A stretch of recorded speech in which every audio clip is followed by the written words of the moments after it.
Dios y Dios en él.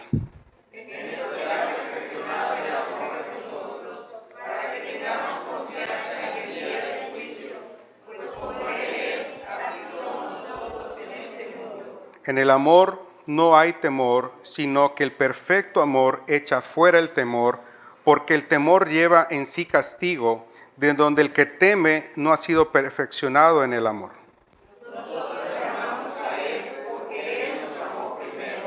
Si alguno dice, yo amo a Dios y aborrece a su hermano, es mentiroso. Pues el que no ama a su hermano a quien ha visto, ¿cómo puede amar a Dios a quien no ha visto juntos? Y nosotros tenemos este mandamiento de él: el que ama a Dios, ame también a su hermano. Padre, te hemos alabado y bendecido.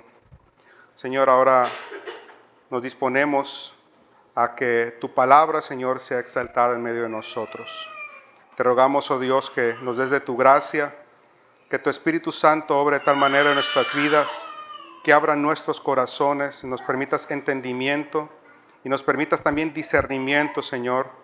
Y Padre, también que nos lleves a arrepentimientos si tú así lo consideras. Dame de tu gracia para presentar, Señor, tu palabra, y tu gracia, mis hermanos, para recibirla en nombre de Cristo Jesús. Amén. Tomemos nuestros asientos, por favor.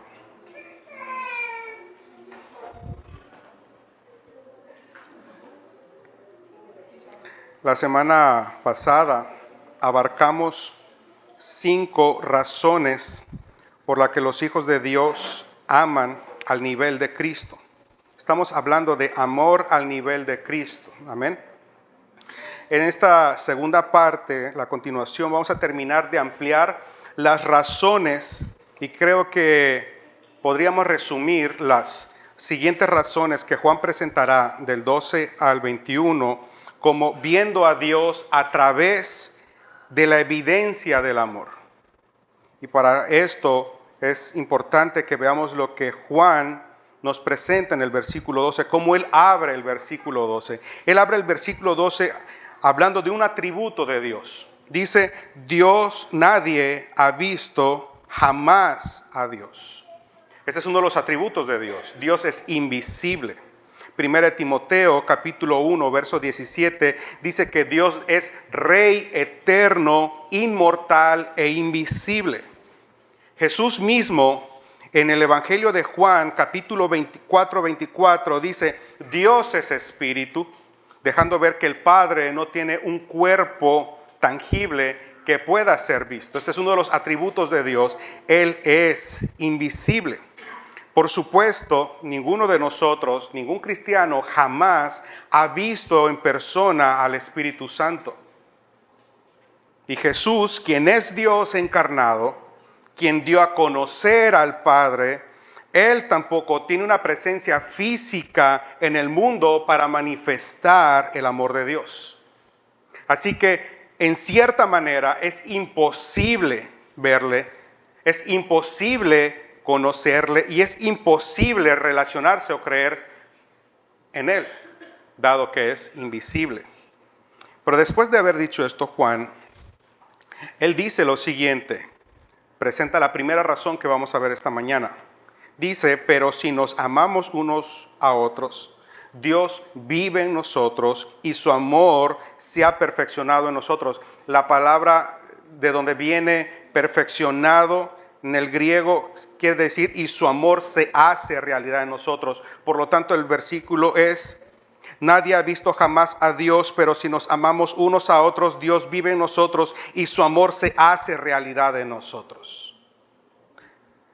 Así que pese a que Dios es invisible y nadie le ha visto jamás, pese a todo esto, es posible conocerle y es posible creer en Él. La única demostración del amor de Dios en este tiempo es la iglesia.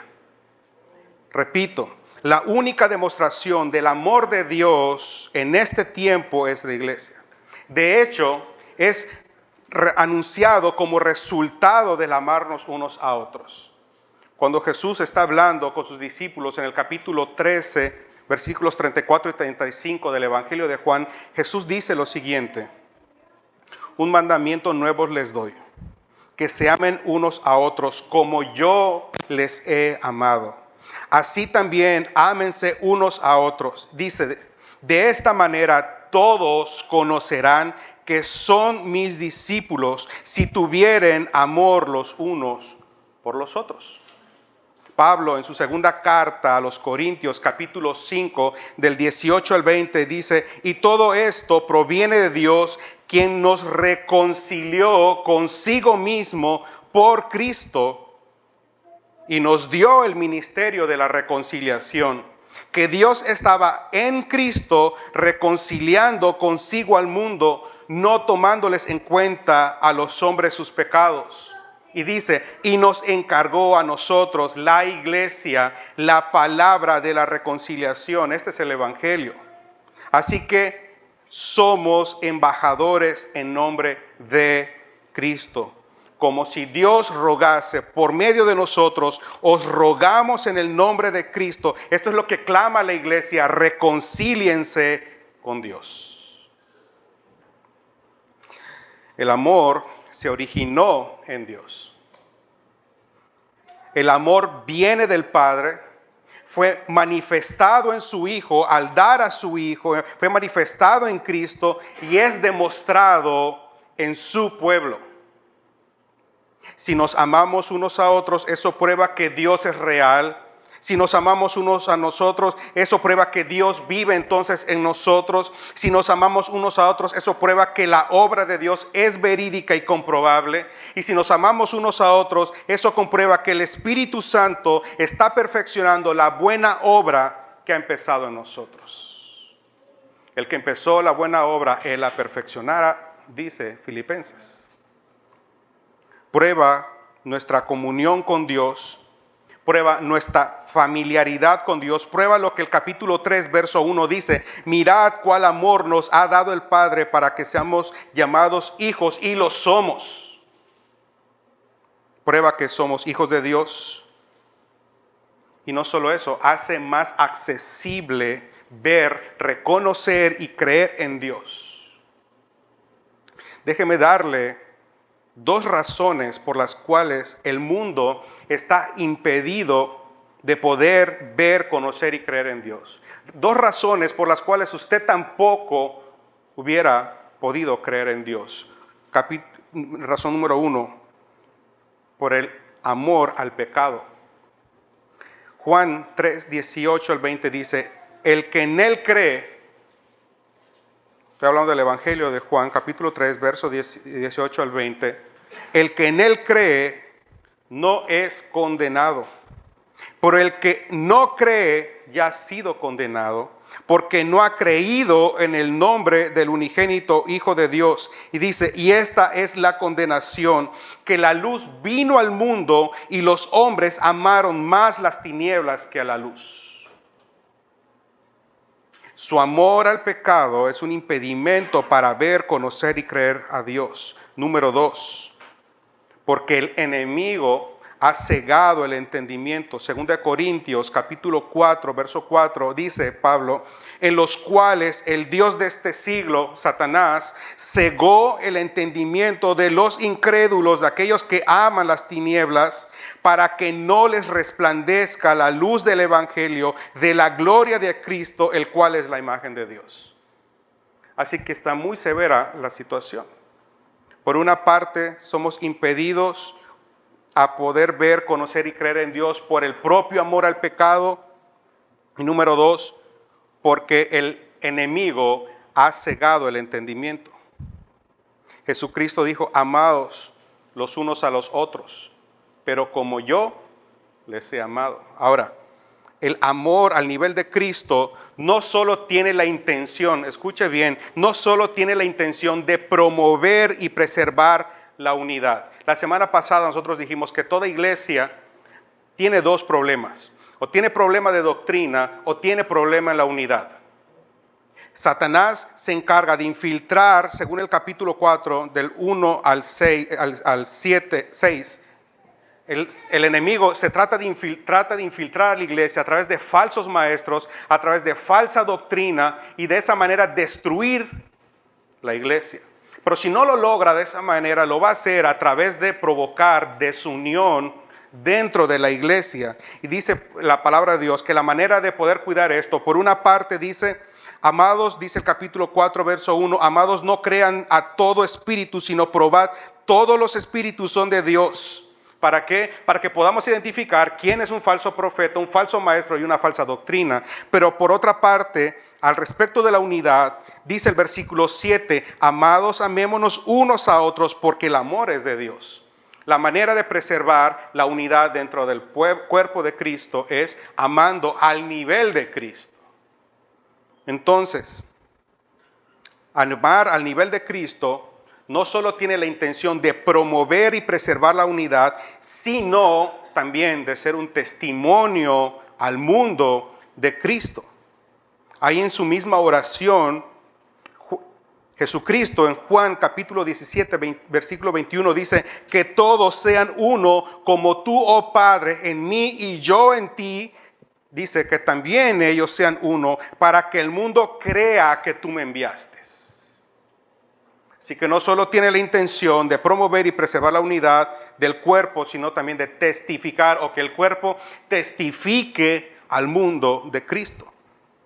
Ahora, este no es un testimonio basado en experiencias místicas. Esto no es un testimonio basado en nuevas, entre comillas, revelaciones. Es un testimonio basado en una misma verdad, en una misma comunión, un mismo sentir y un modo de pensar de todos los que pertenecen al cuerpo de Cristo.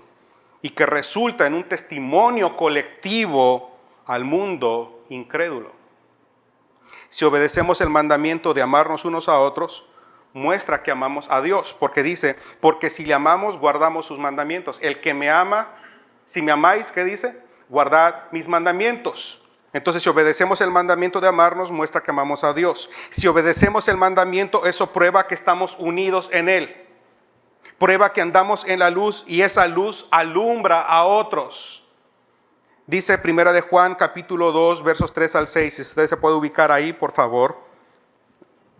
Primera de Juan 2, capítulo 2, versos 3 al 6. Dice, y en esto sabemos que nosotros le conocemos, si guardamos sus mandamientos.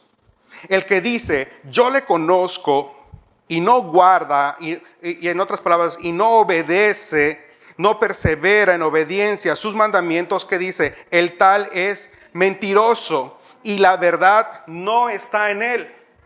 Pero el que obedece su palabra, en esta verdaderamente el amor de Dios se ha perfeccionado, o el amor de Dios se ha hecho realidad. Por esto sabemos que estamos en él. Primera de Juan, capítulo 3, verso 14, más adelante, el apóstol Juan dice, nosotros sabemos que hemos pasado de muerte a vida. ¿En qué? En que amamos a los hermanos. El que no ama a su hermano permanece en la muerte. Ahora, ya que nadie ha visto jamás a Dios, el amor al nivel de Cristo provee una evidencia de la presencia de Cristo en el cristiano. Amén. Algunas personas piensan que la mayor evidencia de la presencia y obra de Dios es el poder. Unos creen que la mayor evidencia de la presencia y obra de Dios es la popularidad, es el dinero, es la prosperidad, es la salud, pero eso es mentira. La mayor evidencia de la presencia y obra de Dios es el amor. Es el amor. Donde Dios está presente y obrando, habrá amor al nivel de Dios. Donde Dios está presente obrando, habrá amor al nivel de Cristo. ¿Y cómo es el amor de Cristo? Un amor sacrificado, humilde, servicial, generoso, incondicional, abnegado. El pastor Robert Chapman decía lo siguiente: dado el mandamiento de mi Señor, a mí me llamó mucho la atención cómo lo describe él. Dice, dado el mandamiento de mi Señor, y por amor a mi Señor, mi responsabilidad es amar a otros, no buscar que otros me amen.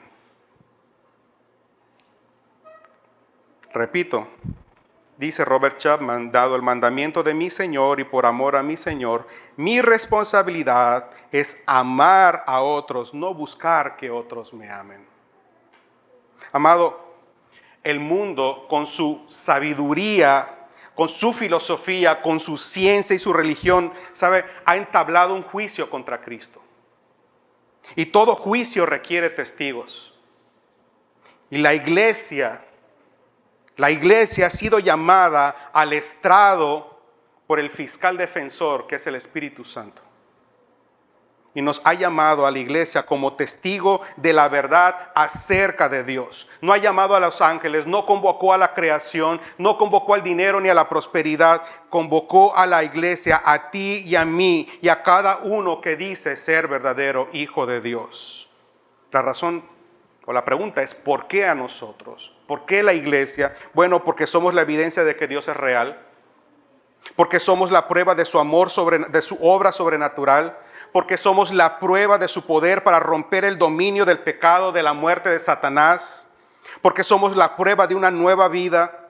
Y si nos ven y nos escuchan a nosotros, deben ver y escuchar a Cristo. Y si escuchan y ven a Cristo, escucharán y verán al Padre.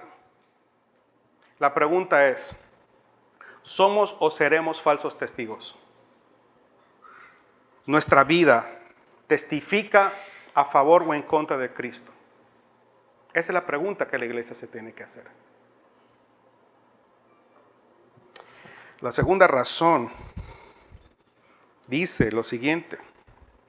La razón la podríamos nombrar como la obra de la Trinidad en nosotros. Dice más adelante, ahí regresando a 1 de Juan, capítulo 4, dice, la prueba de que vivimos en Dios y que Él vive en nosotros es que nos ha dado a su Espíritu. Estamos hablando del versículo 13.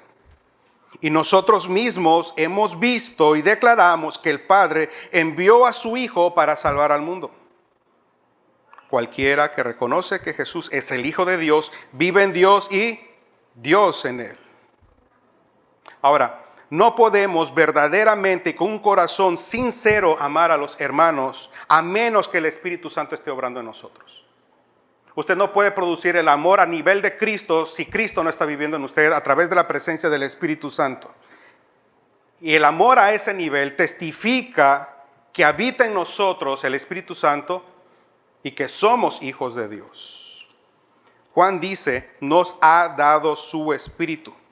Y para Juan es muy importante para que todo cristiano sepa esto. Juan menciona y demuestra la obra del Espíritu Santo en nosotros en este punto por 4 conexiones. Primera conexión, es el Espíritu de Dios en nosotros quien asegura la obra sobrenatural. Dice la Biblia que Él produce tanto el querer como el hacer, por su buena voluntad. No nosotros producimos el querer y el hacer, Él lo produce. Número 2. Asegura que la presencia de Dios permanece en nosotros. Todo aquel que tiene el Espíritu Santo tiene la seguridad de que Dios está en él. Número 3, asegura que somos amados por el Padre. Y número 4, el testimonio del Espíritu Santo en nosotros es lo que hace posible que nosotros podamos conocer que estamos en Cristo. No solo que Cristo está en nosotros, sino que nosotros estamos en Cristo. Y para resumir esto, Romanos 8, del 5 al 16, Pablo lo detalla de la siguiente manera. Y usted puede ir, Romanos 8, versos 5 al 16. Cuando está ahí, dice amén, por favor. Amén. Sígame, por favor, con la mirada, la lectura. Dice, porque los que son de la carne piensan en las cosas de la carne, pero los que son del Espíritu en las cosas del Espíritu. Porque el ocuparse de la carne es muerte, pero el ocuparse del Espíritu es vida y paz, por cuanto los designios o los deseos o la tendencia de la carne son enemistad contra Dios, porque no se sujetan a la ley de Dios, ni tampoco pueden. Note, no se sujetan no quieren sujetarse, ni tampoco pueden. Y los que viven según la carne, ¿qué dice? No pueden agradar a Dios. Mas vosotros los santos, vosotros iglesia, mas vosotros no vivís según la carne, sino según el Espíritu, si es que el Espíritu de Dios mora en vosotros. Y si alguno tiene el Espíritu de Cristo, y si alguno no tiene el Espíritu de Cristo, ¿qué dice? No es de él. Pero si Cristo está en vosotros, el cuerpo en verdad está muerto a causa del pecado, mas el Espíritu vive a causa de la justicia. Y si el Espíritu de aquel que levantó de los muertos a Jesús mora en vosotros, el que levantó de los muertos a Cristo Jesús, también vivificará vuestros cuerpos mortales por su Espíritu que mora en vosotros. Así que, hermanos, deudores somos, no a la carne, para que vivamos conforme a la carne, porque si vivís conforme a la carne, ¿qué pasará? Moriréis. Mas si por el Espíritu hacéis morir las obras de la carne, viviréis. Porque todos los que son guiados por el Espíritu de Dios, ¿qué dice? Estos son hijos de Dios. Pues no habéis recibido el espíritu de esclavitud para estar otra vez en temor, sino que habéis recibido el espíritu de adopción, por el cual clamamos, Abba Padre, Papito. Y dice, el Espíritu mismo da testimonio a nuestro espíritu de que somos hijos de Dios. Y ahí vemos las conexiones. Número uno, el Espíritu de Dios en nosotros asegura esa obra sobrenatural. Estábamos muertos, no queríamos ni podíamos, pero Él nos dio vida y nos dio el querer y el hacer. Asegura que la presencia de Dios permanece en nosotros, asegura que somos amados por el Padre y asegura que estamos en Cristo. Ahora Juan dice algo muy interesante, dice en el versículo 14, y nosotros hemos visto y testificamos. Ahora la palabra hemos se refiere principalmente a quienes dan testimonio, ¿ya? En este versículo, o que quienes dan testimonio en este versículo son aquellos que originalmente vieron a Jesús, que fueron testigos de su presencia. Estamos hablando de los primeros y únicos apóstoles que han pisado esta tierra, o que han estado en esta tierra. Ellos conocieron que el Padre ha enviado al Hijo, el Salvador del mundo. ¿Ya? Ellos lo podían testificar, ellos pasaron esta doctrina. Pero también el hemos testificado, habla de aquellos que tienen actualmente el Espíritu de Dios, el Espíritu de verdad. Entonces, hemos visto y declaramos el amor del Padre. Eso es lo que está diciendo. Hemos visto y declaramos el amor del Padre. Ahora, ¿cómo hacemos esto? Bueno, el Padre envió a su Hijo, a un Salvador, su Hijo para salvar al mundo. Es una verdad. Amén. Ahora, no solo lo van a poder confirmar aquellos que lo vieron. Si le preguntáramos a Juan y a cualquiera de ellos, evidentemente dirían, sí, nosotros vimos al Salvador. ¿Ya? Pero no solo ellos, sino todo el cuerpo de Cristo puede afirmar esto como una verdad. Amén. Primera de Juan, capítulo 1, 3, 4. Dice, ya lo vimos nosotros. Primera de Juan, capítulo 1, 3, 4. Lo que hemos visto y oído, esto os anunciamos para que también ustedes tengan comunión con nosotros. ¿Quiénes nosotros? Los apóstoles, los que hemos visto o los que vimos y oímos a Cristo Jesús en vivo y a todo color. Nosotros les anunciamos esto para que ustedes también tengan comunión con nosotros. Y dice, y nuestra comunión verdaderamente es que con el Padre y con su Hijo Jesucristo, estas cosas os escribimos para que vuestro, otras versiones dicen nuestro, pero para que vuestro o nuestro gozo, el gozo de la verdadera iglesia sea ¿qué? Cumplido o sea completo. De manera que el hemos une a la iglesia a través de toda la historia. Los primeros apóstoles, nosotros hemos preservado, ha pasado la doctrina de los apóstoles y hemos perseverado en esta doctrina y por lo tanto, tanto ellos como nosotros hemos visto y testificamos que el Padre ha enviado al Hijo, el Salvador del mundo. Amén. Dios demostró lo grande y eterno que es su amor al dar a Cristo. Dios demostró lo grande y eterno que es su amor al dar a su único Hijo. desde antes de la fundación del mundo, dispuso que la única manera de salvación y demostración de su amor por el pecador o al pecador no sería dándole dinero, no sería dándole salud, no sería dándole fama, no sería cumpliendo sus sueños o sus deseos, sino dándole algo más grande que eso, dándole a Cristo. Cuando maldijo a la serpiente en Génesis 3, Él prometió un Salvador. Repito, prometió un Salvador, no un socio para tu vida, no un banquero. Prometió un Salvador. Porque el problema que tiene el mundo no es económico, no es emocional, se llama pecado. Necesita un Salvador. Y dio a Cristo Jesús.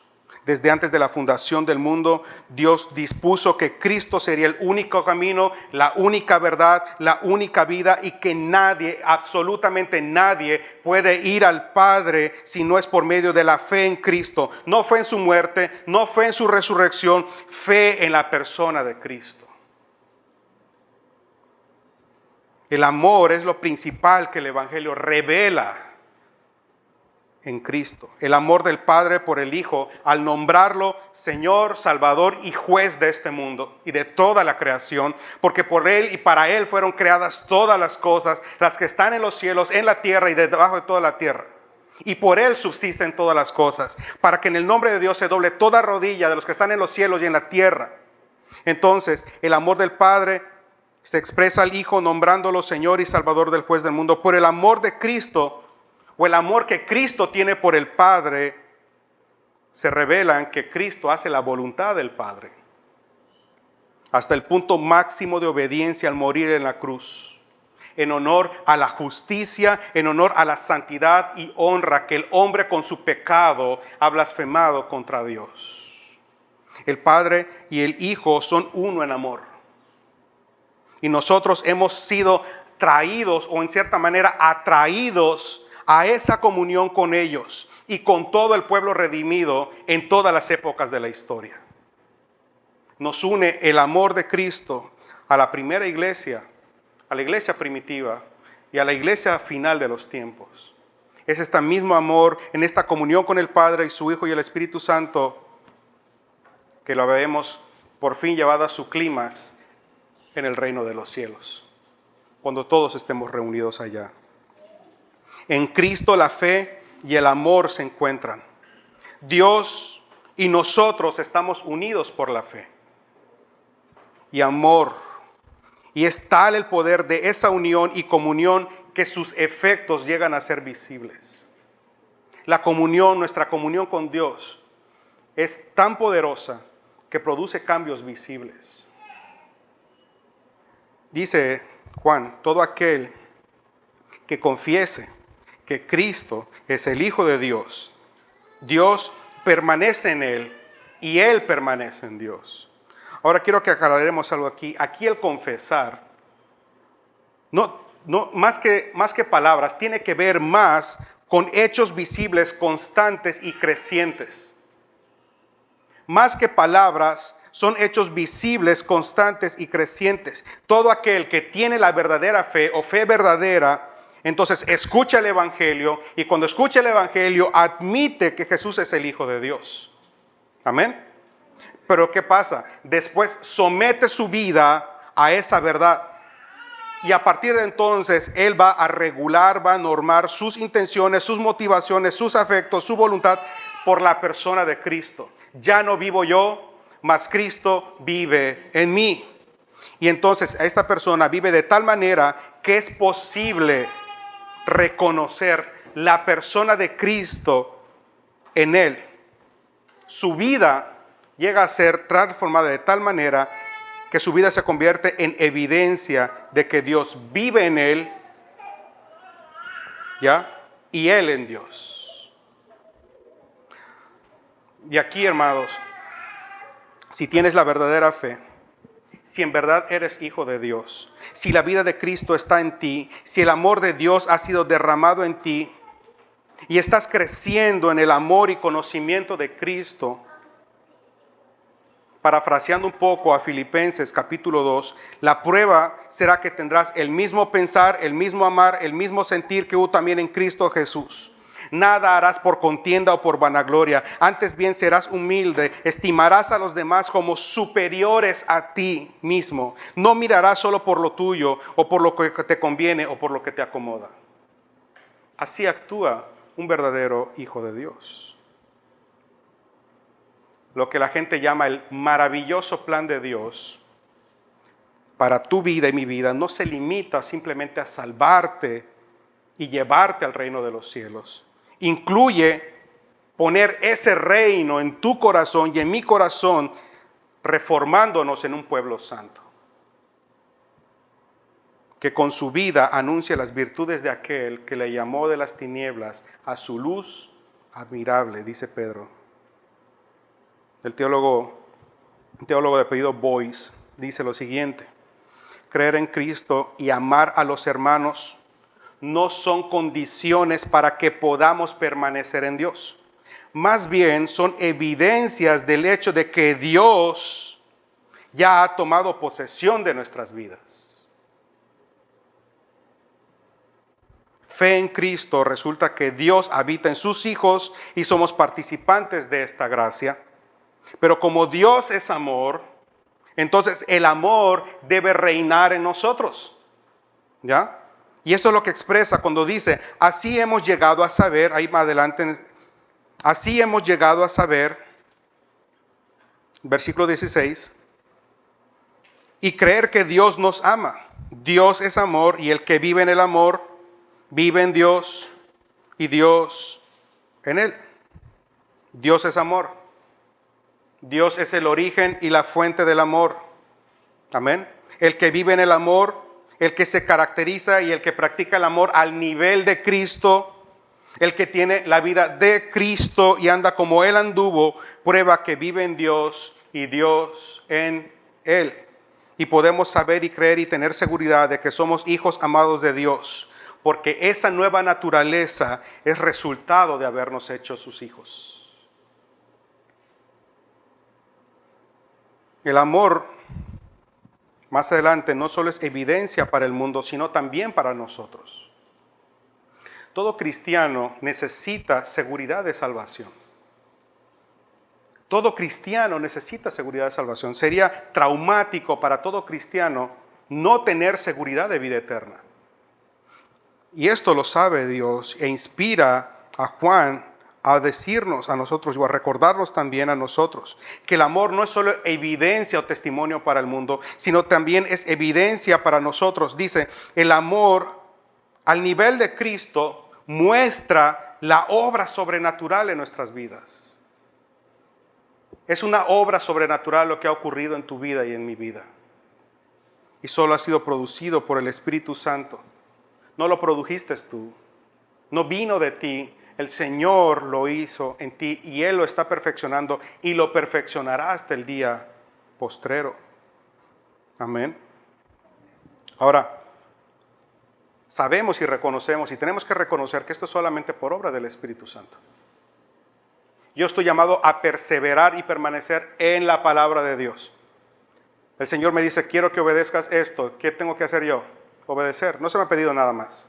No me dijeron, gánate tu salvación. No, la salvación aquí está. Tú persevera en la fe. Tú permanece en Cristo. Haz lo que puedes hacer. Pero es que yo no puedo. Claro que lo puedes hacer, porque todo lo puedes en Cristo que te fortalece. Claro que puedes vivir esa vida. Si el Espíritu Santo está en ti, entonces Él debe estar produciendo tanto el querer como el hacer. Si tú tienes el amor del Padre derramado en ti, entonces no hay excusa para que tú no puedas amar al nivel de Cristo. No estamos hablando de un amor obviamente perfecto, pero estamos hablando de un amor evidente, un amor que está prevaleciendo y que está creciendo. Amén. Ahora dice,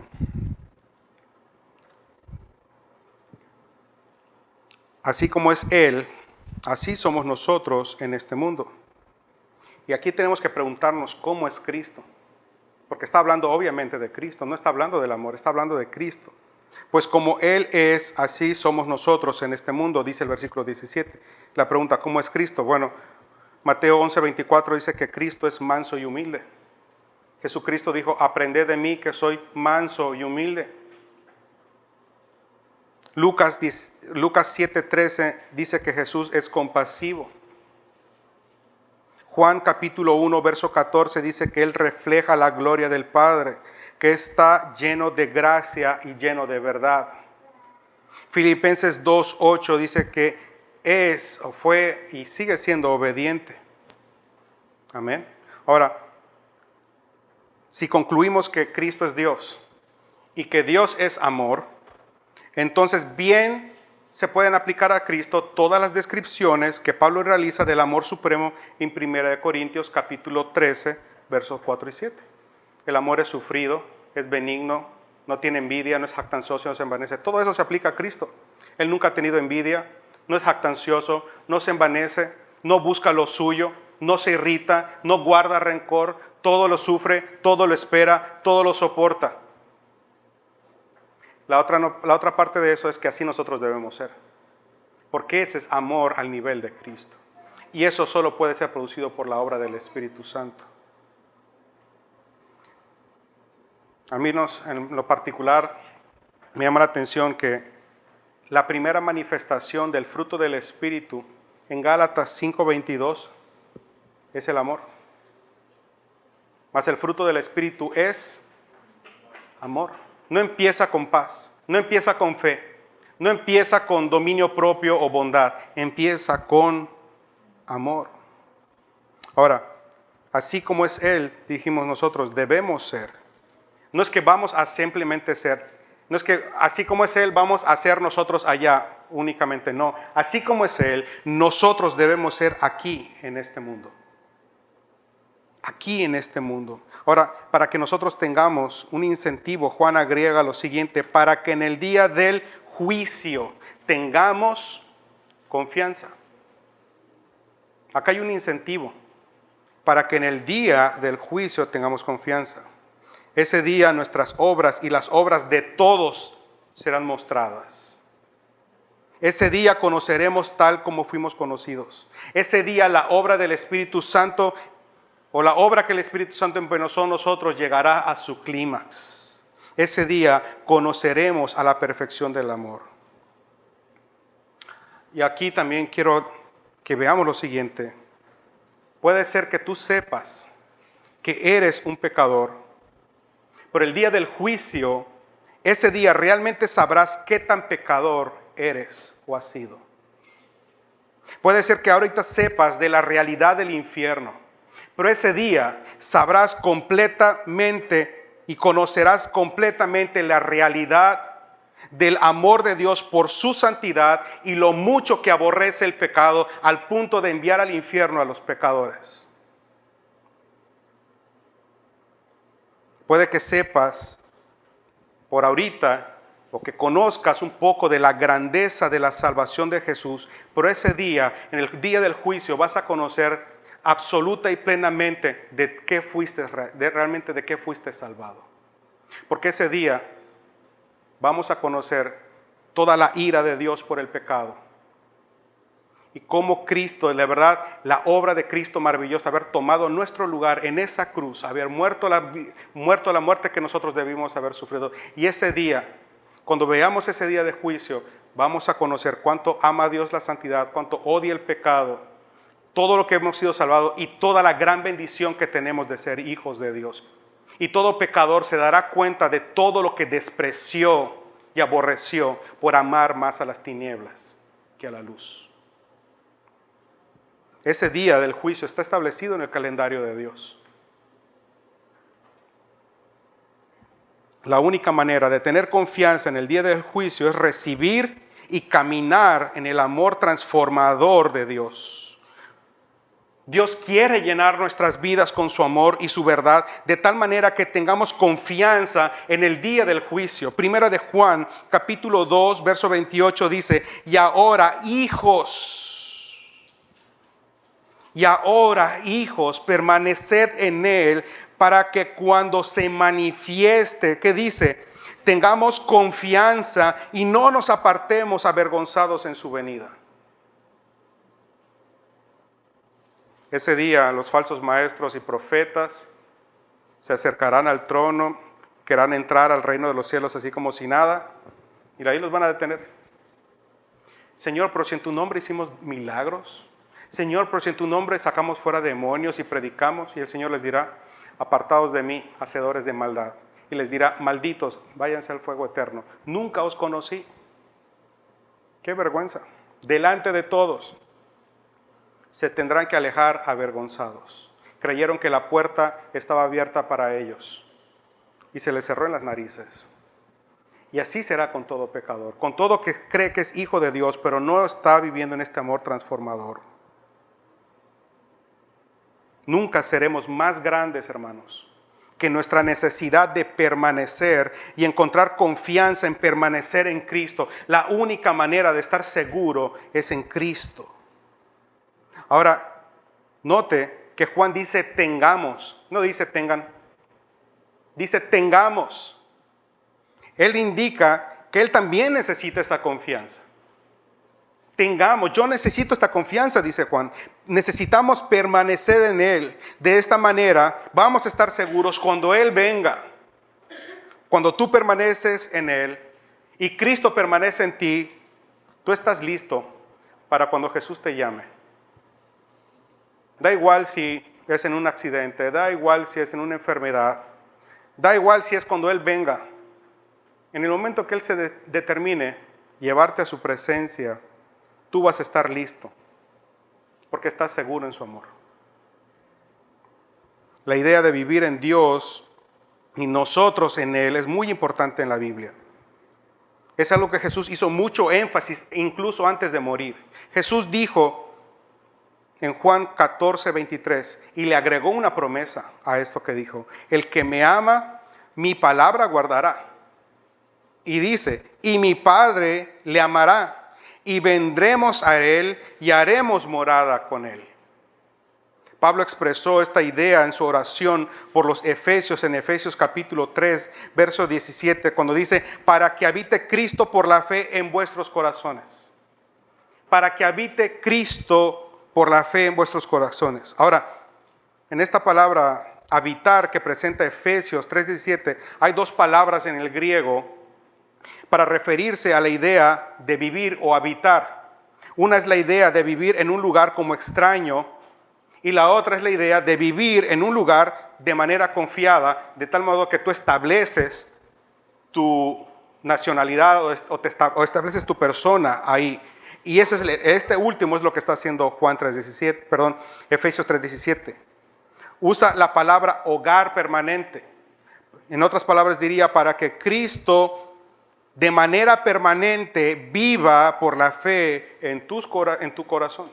Y tú vivas en Cristo de manera permanente. Los hijos de Dios nunca se van a acercar al tribunal con miedo o desconfianza. Nunca. Nos vamos a acercar como nos acercamos hoy, confiadamente al trono de la gracia. Los hijos de Dios no serán avergonzados. Los hijos de Dios no sufrirán el final de los pecadores. La seguridad de nuestra salvación no está en lo que hacemos. Nuestra seguridad de salvación está en lo que somos y en lo que Dios ha hecho por nosotros, a través de nosotros y a pesar de nosotros. La salvación no es un hecho posible, la salvación es un hecho seguro para los hijos de Dios. Y la evidencia y por lo tanto nuestra seguridad es su obra en nosotros. No es lo que yo hago, es lo que Él hace en mí, a través de mí. Es la obra que Él está perfeccionando en mí y que se traduce en una obediencia perseverante de aquel que ha nacido de nuevo. Permanecer en Cristo nos da confianza porque sabemos que cuando Cristo venga, nosotros viviremos en Él y con Él. Porque Él vive en nosotros hoy. Si tú quieres vivir con Él, entonces Cristo tiene que vivir en ti desde hoy. En el amor, dice, no hay temor. Sabemos que todo el juicio que merecíamos fue derramado sobre Cristo Jesús en la cruz. No un pedacito de del juicio, todo todos mis pecados, todos nuestros pecados fueron depositados en la persona de Cristo. Y Cristo sufrió la muerte que deberíamos sufrir. Su sacrificio trajo nuestra paz. A través de Cristo, dice Salmos 85:10, la misericordia y la verdad se encontraron. En Cristo la justicia y la paz se han besado, dice. En Cristo, dice Pablo, Dios nos estaba reconciliando consigo mismo. Esto es amor, gran amor. Es por su amor por nosotros, a través de nosotros y a pesar de nosotros que tenemos seguridad de ser salvos. Ahora, muchos pasajes de la Biblia nos hablan de temer a Dios y lo presentan como un sinónimo de respeto, de reverencia, pero no es lo que Juan está expresando aquí. El tipo de temor que Juan está hablando aquí es el tipo de temor agonizante que roba a nuestra alma el gozo y la confianza delante de Dios. Es el temor que implica saber que estás lejos de Dios y por lo tanto estás condenado a la más grande destrucción por toda la eternidad, lejos de comunión con Dios a causa de estar en pecado, a causa de vivir en tinieblas, a causa de amar más las tinieblas que la luz. Es un temor que no te lo puede quitar y nunca te lo va a quitar venir al templo. Un amor que no te lo vas a poder quitar jamás por hacer cosas buenas. Porque dentro de ti sabes que a pesar de todas esas cosas buenas, tú no eres un hijo de Dios. Y por lo tanto, tu final será castigo y tormento eterno. Este es un temor que los hijos de Dios no experimentan. Y nunca experimentarán porque han sido perdonados, han sido justificados, han sido unidos a Dios en su amor, gozan de comunión verdadera, el amor de Dios ha sido derramado en ellos y la prueba es que ese amor sobrenatural regresa a Dios en obediencia y a su palabra y no solo eso, se extiende como raíces, como ríos hacia los demás. Dios es amor. Y esto mismo implica que Él no está satisfecho simplemente con hablar de su amor. Su amor se manifestó en hechos. Él hizo el mayor sacrificio que pudo hacer, entregar a su Hijo para que muriera en lugar de enemigos y pecadores. Murió por enemigos y pecadores. Aún después de haber hecho eso, Él no descansó, sino que también nos envió a su Espíritu para dotarnos de la fe verdadera y podamos creer en su amor y ser unidos a Él. Él abrió nuestro corazón, pero no le bastó únicamente con haber enviado a su Espíritu Santo a revelarnos esta verdad, sino que Él mismo nos ha hecho templos de su Espíritu Santo y el Espíritu Santo está produciendo en nosotros amor a Dios al nivel de Cristo, ¿ya? Y eso nos prueba a nosotros que somos hijos de Dios. Es un amor perfecto, es un amor completo. Dios ama, es como el ciclo del agua. Dios derrama su amor, pero eventualmente ese amor regrese a Él y se expande hacia nuestros prójimos, hacia nuestros hermanos. El tema del juicio no debe ser tomado a la ligera. Es muy importante tomarlo en cuenta, es un incentivo. Y de hecho nadie más habló del juicio como lo hizo Jesús. Mateo, Lucas, Marcos, Juan, todos hablan de esto por medio de Jesús. Pero dice Jesús, yo no vine a condenar al mundo, yo vine a salvar al mundo ahorita, pero Él va a regresar. Y el día del juicio final, Él no viene como Salvador, Él viene como juez. Una de las razones por las que muchos que dicen ser cristianos tienen poca seguridad con Dios para aquel día es que están más ocupados y dedicados en el amor, pero en amor a sí mismos. Amor a sus placeres, en proveer para su seguridad terrenal, en proveer para satisfacer sus propios deseos o en ambiciones. Aman, sí, pero no aman a Dios, se aman a ellos mismos.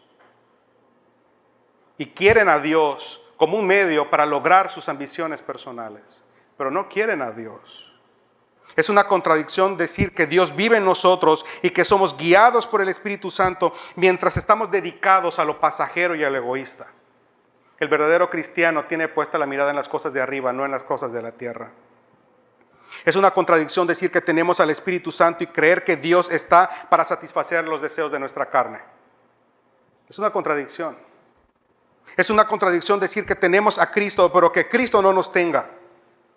Es una contradicción decir que tenemos a Cristo y no desear ser como Cristo. Es una contradicción decir que creemos en Cristo y creer que por nuestras buenas obras vamos a ser salvos. Eso indica que tienes un concepto muy incorrecto de ti. Eso indica que tú crees que puedes lograr la salvación por ti mismo. Eso indica que tú crees que tú puedes salvarte a ti mismo y que por lo tanto no necesitas a Cristo. Algunos de ustedes piensan que han sido muy buenos o no tan malos. Pero si a pesar de todo lo que tú haces, tú no tienes confianza segura y firme, es porque el amor de Dios no se ha perfeccionado en ti y de verdad tienes mucha razón de tener miedo para ese día. De hecho, tu propio temor te obliga a hacer las cosas. Muchos cristianos no hacen las cosas por amor, hacen las cosas por miedo. Miedo porque no me quiero ir al infierno, miedo porque si no Dios no me va a bendecir, pero tú no quieres a Dios. Tú solo estás pensando de una manera egoísta cómo salvarte. Tú quieres esquivar el infierno, el día del juicio, pero no amar a Dios. Eso no es amor verdadero, porque el amor no es egoísta. No piensa en sí mismo, piensa para la gloria de Dios. El verdadero amor hace las cosas para la gloria de Dios, por amor a Dios, no por temor que Dios me fuese a hacer esto. Eso muestra que el amor de Dios no ha sido derramado todavía en ti, que no has nacido de nuevo. Porque nuestra respuesta natural al amor de Dios no es miedo, es amor. Amor. Ahora, cuando el amor de Dios dirige nuestras acciones, no somos forzados por el temor al castigo, sino por más y más amor. Le voy a decir, el verdadero cristiano no quiere ir al cielo. El verdadero cristiano quiere estar con Cristo, donde Cristo esté. Aun si Cristo estuviera en el infierno, el verdadero cristiano quisiera estar ahí porque Cristo está ahí. Lo que hace hermoso al cielo no son las calles de oro, no es el mar de cristal, no son los ángeles y los querubines. Lo que hace hermoso al cielo es Cristo. Él es hermoso, Él es precioso, Él es maravilloso. Eso hace realmente hermoso al cielo. Y si tú no lo deseas a ese nivel, necesitas nacer de nuevo y que el amor del Padre sea perfeccionado en ti. Entonces, tus actos de amor van a ser genuinos. Pero necesitamos que el amor sea derramado en nosotros. Cuando leemos el versículo 19 al 21, técnicamente está resumiendo el capítulo 4. Del versículo 19 al 21. Técnicamente es un resumen del capítulo 4. Uno no puede amar a Dios y a los demás si antes el amor de Dios no es derramado en nosotros. Dice el versículo 19, nosotros le amamos a Él, ¿por qué? Porque Él nos amó primero. Dios no está respondiendo a mi amor, yo respondo al amor de Dios. Yo no puedo amar al nivel de Cristo si yo no he recibido el amor de Cristo primeramente.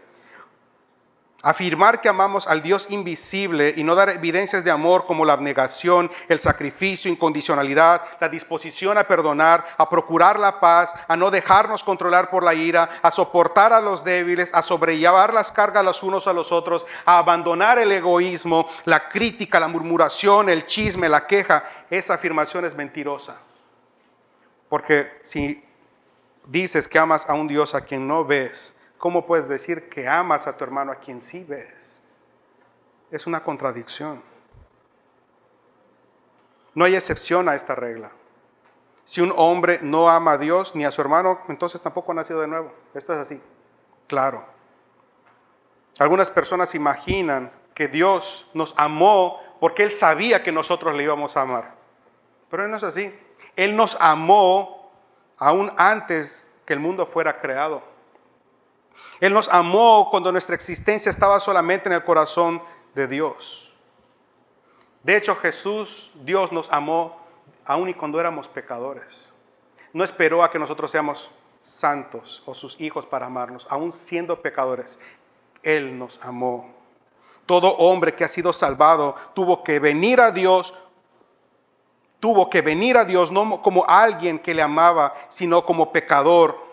Yo no me acerqué a Dios, Señor, estoy aquí porque te amo. No, estoy aquí, me acerqué a Dios porque soy un pecador y creo en ti. Y entonces ese amor derramado en mí regresa a Dios en amor y se expresa a mis hermanos en amor. Jesús te amaba cuando vivías descuidadamente. Jesús te amaba cuando rechazabas su palabra. Jesús te amaba cuando tus rodillas no se doblaban en oración. Jesús te amaba aun cuando estabas en la puerta del infierno y te amó cuando estabas lejos de Él. Él inicia y nosotros respondemos. Nunca tenemos que estar cerca, que acercar a Dios a nosotros. Él ya se acercó a nosotros. Nos envió a Cristo Jesús. Él no dijo, ven, y dije, yo vine a buscar y a salvar lo que se había perdido. Le amamos porque nos damos cuenta del gran amor que Él ha tenido por nosotros. Le amamos desde un sentido de obligación y gratitud. Le amamos por la influencia de su propio amor. Me he dado cuenta que cuando le enseñamos a los niños, es común decirles que la manera de ser salvos es amar a Jesús.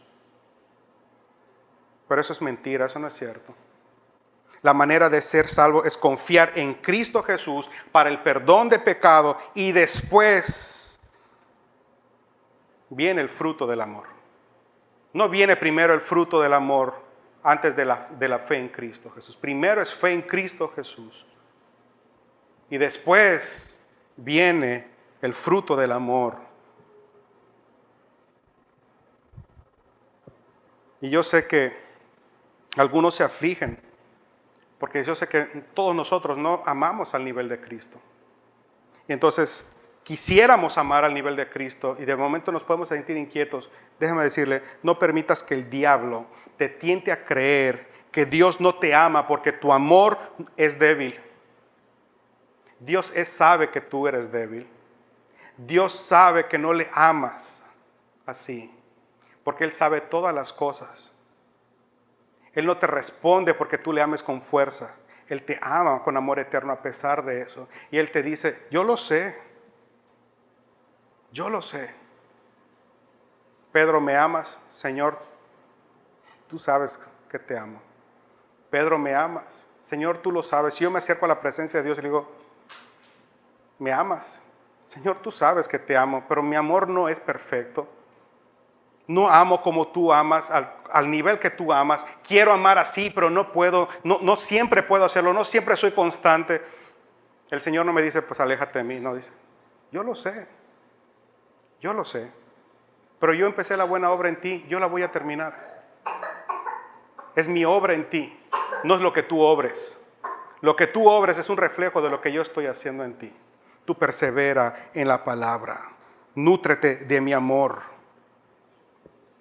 Queremos esforzarnos por amar a Dios. Nadie puede producir ese amor. Yo necesito perseverar en la palabra. Y si quiero amar más a Dios, solo una cosa puedo hacer. Conoce más a Cristo, hermano.